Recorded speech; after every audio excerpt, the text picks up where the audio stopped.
सभी प्रेमी जनों को जय श्री परमानंद। जब से मनुष्य इस धरती पर आया है, अनेक प्रश्न उसके मन में उठते रहे हैं, जैसे वह कौन है, किसने उसे बनाया है, उसका यहाँ आना एक स्वाभाविक क्रिया है या उसको बनाने वाला कोई और है।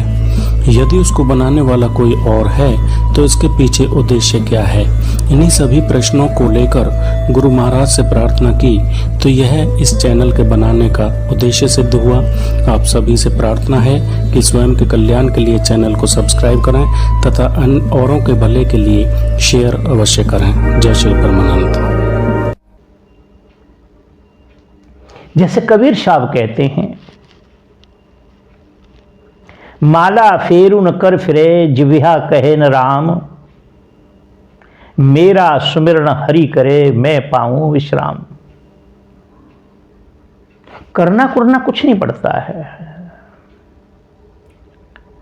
क्या करना पड़ता है कि गुरुओं की बात को सत्य मान के भजन सुमरण करना पड़ता है। और भजन सुमरण करने के बाद क्या होता है कि वो नाम से जब आप जुड़ जाते हैं तो फिर आप नीचे रह जाते हैं, नाम ऊपर चला जाता है। एक जगह और कहते हैं कि कबीरा सब जग निर्धना, कबीरा सब जग निर्धना धनवंता नहीं कोई। कबीरा सब जग निर्धना धनवंता नहीं कोई, और धनवंता ते ही जानिए जे नाम रूपी धन होए। जिसके पास नाम रूपी धन है वह संसार में सबसे अमीर व्यक्ति है, वह सबसे गरीब है। जो इन संसार के कामों में लगा हुआ है, एक गुड्डे गुड़ियाओं की खेल में लगा है, कोई कहीं जा रहा है, कहीं कोई जा रहा है, कुछ मांगने के लिए जा रहा है, कुछ करने के लिए जा रहा है। परमेश्वर से मांगा नहीं जाता, परमेश्वर स्वतः दे देता है। जैसे कि आपका पिता, आपकी माता जन्म से लेकर के कॉलेज पीरियड तक हर बात को आपकी को जानते हैं। बच्चों के लिए कपड़े करवाने, एडमिशन करवाना है, जब वो किसी उसमें जाएगा तो पीजे में भी जाएगा, उसके लिए भी पैसे चाहिए, जेब खर्ची भी चाहिए। आपका पिता एक जन्म का है, सब जानता है वो। मगर जो परम पिता है जन्मों जन्मों का है, क्या उसको नहीं पता इस बात का? सब कुछ उसे मालूम है। हाथी के पांव में सबका पांव होता है। परमेश्वर को जिसने पा लिया, परम आनंद को जिसने पा लिया, उसने सब कुछ पा लिया। और जिसने उसको नहीं पाया, कुछ नहीं पाया, उसने कुछ भी नहीं पाया। और ना ही इसी संसार में आने का कोई उसको लाभ हुआ। तो जो परमानंद है, परमेश्वर की जब प्राप्ति हो जाती है तो मनुष्य शांत हो जाता है, मन शांत हो जाता है, कोई इच्छा नहीं रहती इसके अंदर, बुद्धि शीतल हो जाती है, बुद्धि शीतल हो जाती है, चित्त क्लियर हो जाता है,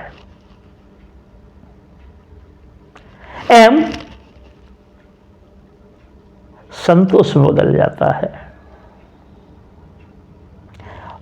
मगर ये बातें मेरी कुछ आपको अटपटी सी लग सकती हैं, क्योंकि ये सब करने की चीजें हैं, अनुभव की चीजें हैं। हम क्या करते हैं? अनुभव नहीं करते हैं। और अनुभव न करने के कारण हम बाहरी चीजों में लगे रहते हैं, गुड्डे गुड़िया के खेल में। कभी किसी नदी के पास जाके, किसी तीर्थ पे जाकर, कभी जाओ तीर्थ पे भी जाओ, नदी पे भी जाओ, ये हमें मार्ग दर्शाती हैं कि हम इन्हीं में ना अड़े रहें, इन्हीं पे ना रुके रहें। यहां से तो हमारी मंजिल स्टार्ट हुई है, मंजिल तक पहुंचना है। पहुंचाने के माध्यम हो सकते हैं, जोड़ने के माध्यम हो सकते हैं। ये राग को वैराग्य में परिवर्तित कर सकते हैं, ये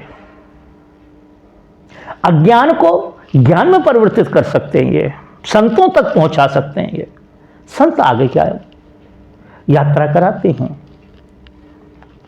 तो हमने सब कुछ पा लिया, संसारिक हर वस्तु को पा लिया, फिर भी हम शांत नहीं हुए। हमारा मन शांत नहीं हुआ, हमारा मन शीतल नहीं हुआ।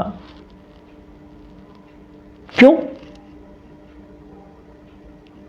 एक संत एक शब्द कहा करते थे, एक तू ना मिला सारी दुनिया मिले भी तो क्या हो। एक तू ना मिला सारी दुनिया मिले भी तो क्या हो।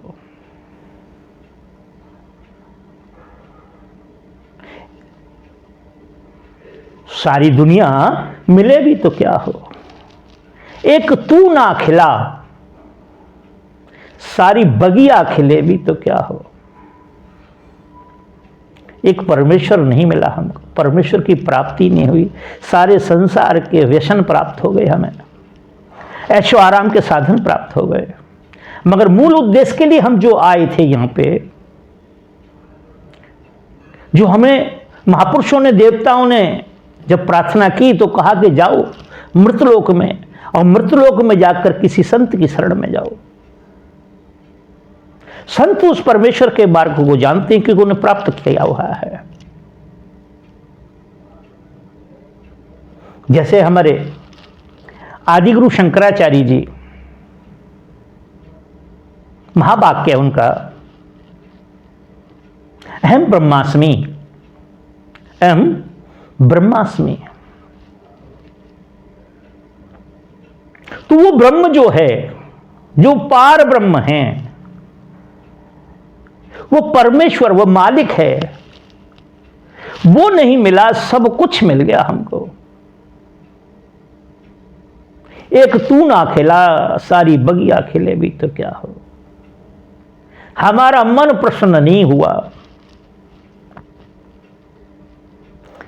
चारों तरफ खुशियां से मन प्रसन्न हो रहे हैं, खुशियां बट रही हैं, आनंद बट रहे हैं, मगर हमारा जो मन है, हमारा जो हृदय है, वो विकारों से भरा हुआ है, विचारों से भरा हुआ है। कभी भी उसमें विवेक जागृत नहीं होता है, कभी वो शांत नहीं होता, कभी उसको परमेश्वर की याद नहीं आती है। परमेश्वर की याद नहीं आती है तो कभी खिलता नहीं, कभी संतोष नहीं होता, उसे आनंद की प्राप्ति नहीं होती है उसे। और आनंद की प्राप्ति न होने के कारण ही उसने कहा कि सारी बगिया खिले हो तो क्या हो।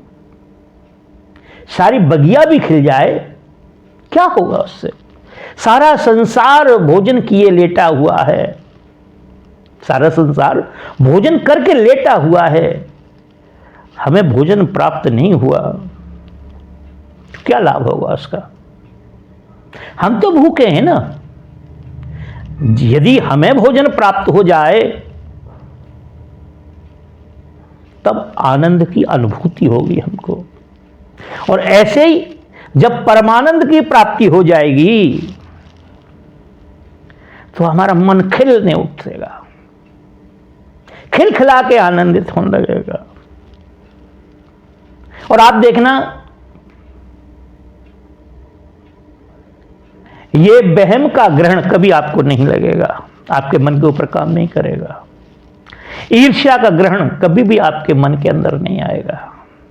राग द्वेष के परतें आपसे हटेंगी, ना कि चढ़ेंगी।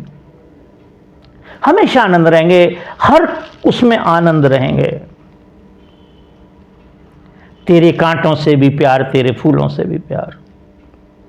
जब ऐसी स्थिति अंदर से जागृत हो जाती है तब हमें समझना चाहिए नाम ने अपना काम स्टार्ट कर दिया, और अब इस जन्म में अथवा अगले जन्म में हमें उस परमेश्वर की प्राप्ति होगी, उस मालिक की प्राप्ति होगी, उस परमानंद की प्राप्ति होगी, जिसको पा करके हमारे अंदर के जितने इंस्ट्रूमेंट हैं जितने ऑर्गन हैं हमारे अंदर सारे के सारे आनंदित हो जाएंगे। कोई अंदर झगड़ा नहीं रहेगा, कोई दुविधा नहीं रहेगी, कोई विचारों में भिन्नता नहीं रहेगी, विचारों में दृढ़ता आ जाएगी, विचारों में दृढ़ता आ जाएगी। एक जगह तुलसीदास जी कहते हैं कि यह स्थिति कब होती है, तो वह अपनी एक चौपाई के माध्यम से चित्रण करते हैं। ईश्वर अंश जीव अविनाशी, ये जो जीव है जिसे आत्मा कहा जा रहा है, कई लोग इसे आत्मा कहते हैं, कोई जीव कह देते हैं, कहीं कुछ कह देते हैं, मगर मूलतः एक बात है, इसका नाम आत्मा है, इसका नाम रूह है, जो हमारे अंदर बैठी हुई है, हमारे इस खाले में बैठी, इस मंदिर में बैठी हुई है, जो सारे इंस्ट्रूमेंटों को चला रही है, सारे सिस्टम चल रहे हैं। ईश्वर अंश जीव अविनाशी, चैतन अमल, चैतन्य है वो, जड़ नहीं है, ईश्वर का अंश है। आप देखते हैं कभी जब शरीर की मृत्यु होती है तो परमेश्वर कहां से निकल जाता है, किधर से निकल जाता है, नहीं पता लगता है। कैसा है वो, मोटा है, ताजी है, हरा है, खरा है।